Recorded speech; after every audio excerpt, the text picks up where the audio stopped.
comment essayer de ce cœur-là. Comment les premiers pas, donc il faut que tu peux revenir un peu là-dessus encore, les différentes manières de protéger ce cœur-là. C'est comme par exemple, il y a une dame qui explique que c'est dommage, il n'y a pas beaucoup de religieux musulmans africains qui se penchent un peu sur ce sujet-là, quoi. Mais j'ai regardé une dame qui expliquait un peu, elle savait son par pouvoir protéger. Elle s'est dit que, imagine-toi, tu as habillé un boubou blanc, tu sors de chez toi. Tu dois revenir chez toi à la maison, et que tu dois mourir tout propre. Quoi. Tu es né comme un enfant tout propre. Tu dois retourner chez Dieu comme un enfant tout propre. Imagine-toi, tu as habillé un boubou blanc, un bazin blanc, il boit l'eau qu'on a. Il va racheter pour nous en tout propre. Il faut voir si un bazin non.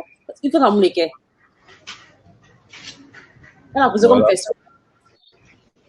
Effectivement, c'est ça. C'est ça qu'on appelle taqwa. Taqwa, ça veut dire la piété. Alors, on a posé la piété, là, c'est ce qui est recommandé dans l'islam. Illa al-muttaqun. On dit, Dieu dit même au prophète même, Ya yohan nabi taqillah. Ô prophète là, crains Dieu. Hein? Il faut avoir la piété, crains Dieu. La piété, c'est la crainte de Dieu, la crainte révérentielle. C'est pas la peur, mais c'est la crainte révérentielle. C'est différent de la crainte révérentielle. La piété, c'est différent de la peur. C'est pas la même chose. Là. Et puis, quand Allah corrige, tu sais, les gens traduisent souvent Allah israélien avec taqwa. C'est différent. La peur, qui dit, il est corrosé. Parce que tu as quelque chose en toi que tu ne dois pas salir. Dieu a mis son dépôt. On dit le dépôt de Dieu. Le dépôt de Dieu. Dieu a mis la lumière de Mohammed sallallahu alayhi wa sallam qu'on appelle le dépôt de Dieu en nous. Ce dépôt de Dieu là, et cette lumière là, il faut préserver. Voilà, il faut retourner à sa propre. C'est comme ton enfant. C'est ton enfant, comme j'ai dit, ton enfant intérieur, il faut le préserver et revenir propre à Dieu. Tu es pur, tu es aimé. Quand tu es né là, tu nais avec la lumière de Dieu. Et cette lumière là, tu les salis, de jour en jour, elle devient sale. Mais il faut te protéger en respectant les lois divines. C'est comme l'exemple qu'elle donne là, on peut passer par là pour dire que Dieu t'a créé comme un boubou propre. Dans le Coran, Dieu dit وَإِذْ أَرَدْنَا الْأَمَانَةَ عَلَى السَّمَاوَاتِ وَالْأَرْضِ فَأَبَيْنَ أَنْ يَحْمِلْنَهَا وَأَشْفَقْنَ مِنْهَا وَحَمَلَهَا الْإِنسَانُ. Dieu dit dans le Coran, nous avons exposé la lumière de Dieu, l'âme que Dieu a insufflée dans l'être humain. Dieu, il dit, il a exposé ça au ciel et puis à la terre. Hein? فَأَشْفَقْنَ مِنْهَا. Le ciel et la terre n'ont pas pu prendre, ils ont refusé. Il ne peut pas prendre ce dépôt-là. Et puis l'être humain a accepté de prendre ce dépôt-là. Et puis Dieu qualifie l'homme pour dire innahu kana zaluman jahula. Il a été ignorant de cette lumière qui est en lui. Et puis il s'est fait du tort à Tono. Parce que là quand noro mimbla, à noro ni la ira sangolin dukola. Ani kuluni fon be banako tata aka noro ni adama den kata. Adama ko noro mi tanisa. Ita valeur long. Il faut que tu fasses nola. Il m'a dit qu'on a noro senyani alama. Tu vois non? Il n'a aucun azoluman jahula.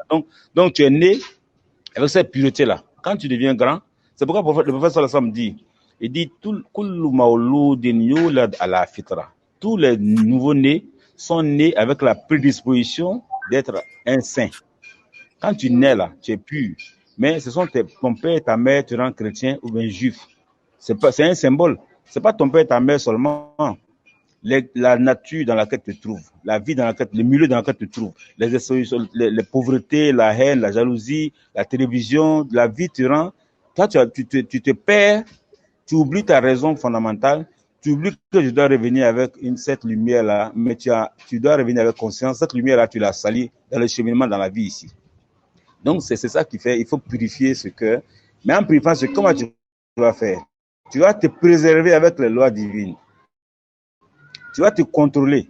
Dieu a donné un échelon, en étape. Quand tu regardes, par exemple, les pierres, l'échelon de la pierre, il a une vie, mais ce n'est pas une vie matérielle, une vie sensible.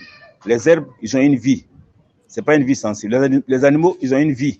C'est une vie sensible. Mais les êtres humains, ils ont toutes ces vies-là. Il a la vie des pierres, il a la vie des végétaux, et puis il a la vie des animaux. Il a la conscience qui est en lui. Cette conscience-là, c'est ça qui te rend supérieur. Tu dois te lever encore pour arriver à l'âme angélique, pour pouvoir comprendre pourquoi je dois me maîtriser pour dépasser l'étape des animaux. Pourquoi je dois me nettoyer pour prendre conscience. Dieu dit qu'il t'a créé comme responsable sur la terre. Il faut que tu deviennes propre et pur. avec cette conscience-là. Donc c'est un cheminement, il faut se préserver avec le taqwa. Alaykoum salam. Il faut se préserver avec le taqwa en marchant avec la honte. Le taqwa, c'est avoir honte de Dieu. On a posé la question, qu'est-ce que c'est que le taqwa au prophète sallallahu alayhi wa sallam, dit, et c'est pas le prophète, les sahaba des prophètes qui ont dit, tu as vu quelqu'un qui marche dans les épines. Hein? Il y a les épines. Je ne sais pas si tu vois ce que c'est que les épines. C'est-à-dire,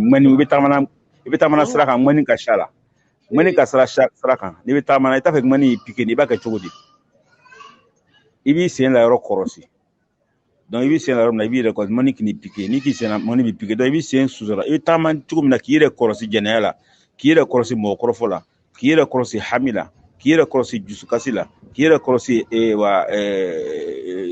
va tɔgɔ di salaya la tu vois non il faut ala kala kosɔn même hami yɛrɛ filɛ ala kala kosɔn sɔlɔ mɔgɔ min ka su bɛɛ ban hami la ni sila i bɛ hami ni sila i sila i bɛ hamina i y'a garijɛgɛ la ou bien i bɛ sila i bɛ jɔrɔ la ou bien a kɛla komi i sila i dimini bɛ ala kɔrɔ ala ka kote sallallahu alaihi wasallam donc i kan ka hami dabila ka dusukasi bɛɛ dabila ka ninnu bɛɛ kɔlɔsi pour que i sɔngu ye sanuɲanba ye taga ala ma adamaden bɛ quand les enfants font né là les enfants sont heureux un enfant même s'ils sont pas un mort là lui c'est pas lui il est heureux. Mais comment il fait pour être heureux? Donc les hommes doivent chercher à savoir comment l'enfant fait. C'est ça le rôle des hommes spirituels. Ils vont chercher ça. Et puis c'est dans ça que tu trouves Dieu. Tu ne peux pas trouver Dieu nulle part. Sauf toi-même personnellement, tu vas chercher Dieu dans ton cœur. On va t'enseigner n'importe comment. Tant que toi-même tu n'as pas compris, tu ne pourras pas. C'est pourquoi Dieu dit, c'est lui-même qui guide. Inna Allah yahdi man yasha. Le prophète ne fait que parler, mais c'est Dieu qui guide. C'est Dieu qui détient le cœur. Quand tu fais les efforts, il dit, ceux qui font des efforts, c'est moi qui les guide. Un homme qui ne prie pas, qui n'est pas musulman, tu vas voir qu'il va connaître Dieu. Tu vas voir des juifs là, il y a des saints parmi eux, il y a des yogis là, il y a des saints parmi eux, les chrétiens, il y a des saints parmi eux. Hein? Il y a des gens qui ne connaissent même pas l'islam, mais il y a des saints parce qu'ils ont fait des recherches. Dieu dit, ceux qui font les efforts pour m'atteindre, pour me connaître là, je les guiderai, ce sont mes créatures, même si ce ne sont pas musulmans. Le Coran même dit, il y a des gens même qui sont dans les grottes, ils ne sont pas des musulmans, ils refusent de suivre le prophète Mohammed parce qu'ils ont des doutes. C'est des chrétiens, ils sont dans les grottes, ils font des efforts, et puis connaissent Dieu. Dieu dit au prophète là, tu n'as rien à voir avec eux, laisse-les tranquilles. Parce qu'ils ont des doutes. Aujourd'hui, les gens sont dispersés, ils doutent même de l'islam, mais ils cherchent la vérité. Ceux-là, quand ils écoutent un peu le Coran, ils disent, on dirait que ça ressemble. C'est pourquoi le Coran dit, quand ils entendent les versets coraniques, quand ils entendent le Coran, ils pleurent, ils disent, mais ça là, ça ressemble à la vérité. C'est pour cette raison que cette guidance du cœur là, c'est un travail que tout le monde doit faire. C'est un travail que tout le monde doit faire. Tout le monde doit se poser la question. Ce grand ciel là, cette grande terre que Dieu a fait, les humains qui sont là, on vit, on meurt, on dirait que ça n'a même pas de sens. Mais il y a la vérité qu'on doit chercher. C'est dans le cœur. Et quand tu vas dans ce cheminement-là, tu découvres Dieu et tu connais Dieu et tu restes tranquille jusqu'à même la mort même ne te dit plus rien. Bon, il y a une passage que tu as dit, tu as parlé de lumière, la lumière dit, que la lumière de Dieu existe dans nous,